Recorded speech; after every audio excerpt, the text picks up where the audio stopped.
Good afternoon, class. This is my notable deaf person presentation by me, Aaron Mo.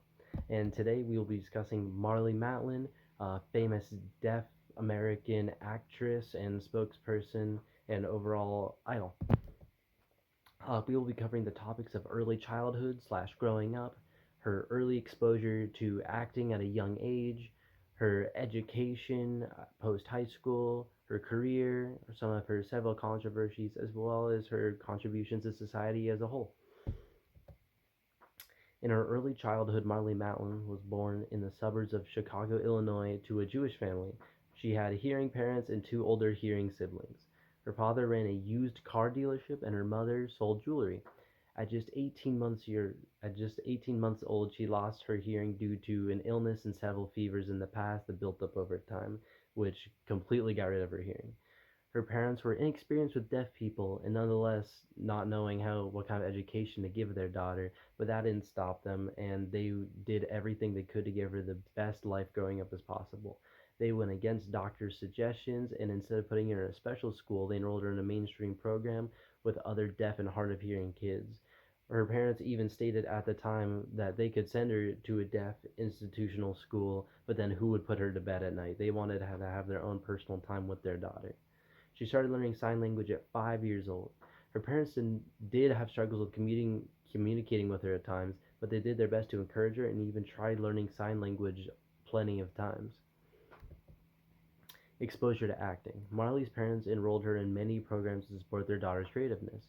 Her mother sent her to a summer camp in Illinois with many other kids, a handful of deaf but mostly hearing, and there a lot of the camp counselors encouraged her to sing as well as sign along with the camp songs with all of her camp friends. Soon after, a camp counselor asked if she was ever interested in theater, so when she got back home from camp, she told her mom all about it, and her mom enrolled her in a program. This program was a local theater group in Chicago that brought deaf and hearing kids together to perform on a stage. This is where Marlee had her first lead role ever as Dorothy in The Wizard of Oz at just 8 years old. This is what ignited her passion for acting and would have started the rest of her career in the arts. Marlee has gone on record to say many times to give credit to her extremely supportive family who always wanted to give her the best education and opportunities possible. Over the years, they supported her in all of her theater, arts, and goals. Education. After after high school, Madeline would attend Harper College to pursue law enforcement and justice administration, which at the time was kind of unheard of for deaf people. But in the background, she was still pursuing her love of theater. She would tour all over the Midwest to perform, and one day at a performance, she heard that Henry Winkler, the Fonz, would be in the audience, who was someone she grew up loving. So after the performance, she wasted no time and ran out to find him and meet him. And she told him that she wanted to be just like him to become a famous actor. And he could have told her so many things. There at the time, deaf actors were not very embraced in Hollywood, but he decided to embrace her dreams and told her that she can do whatever she sets her mind to and that she should go get what she wants. And this was one of the most defining moments in her entire career.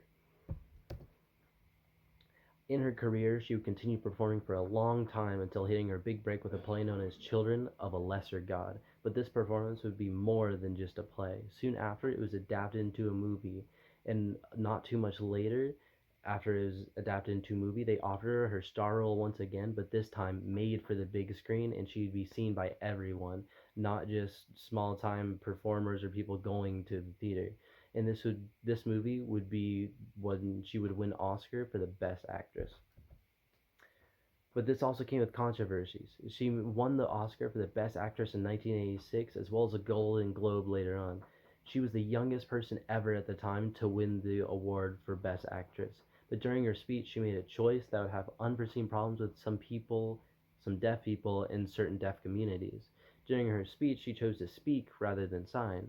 For her, this was nothing out of the ordinary. Speech and sign had both been huge parts of her life, and growing up with her parents and in school, she's encouraged to learn both and implement both into her life to have a strong balance, where some people like choosing one or the other. But to some deaf people, they considered this offensive. It was like she was saying that deaf people should speak, not sign.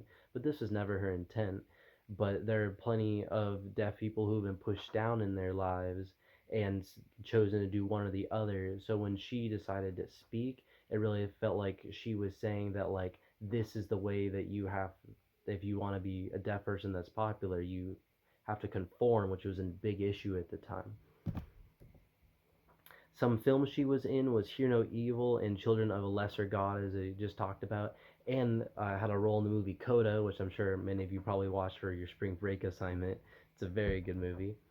She also had TV appearances in Switched at Birth, where she plays a frequently reoccurring character named Melody, and she was in an episode or two of the hospital drama Code Black, where she played as a deaf patient. Contributions to society. Marlee Matlin did a lot of good, not only for the deaf community, but for the world in general. She identifies a lot with her Jewish side as she studied the Torah growing up because her parents wanted her to still have strong roots in her religious community, not being excluded from that just because she was deaf. As her career gained more fame, she spoke and worked at many fundraisers for Jewish organizations and communities. She also spoke out at many cancer awareness sites. She also advocated for deaf rights, like the right for closed captioning to be featured online and on TVs for full access. She's an idol and role model that hearing and deaf people like, and living proof you can do whatever you set your mind to, and she's worked really hard to support all the communities she's a part of. Thank you so much for watching. I hope you enjoyed this presentation, and sourced on I have my sites cited on the next slide. There you go. Have a good evening.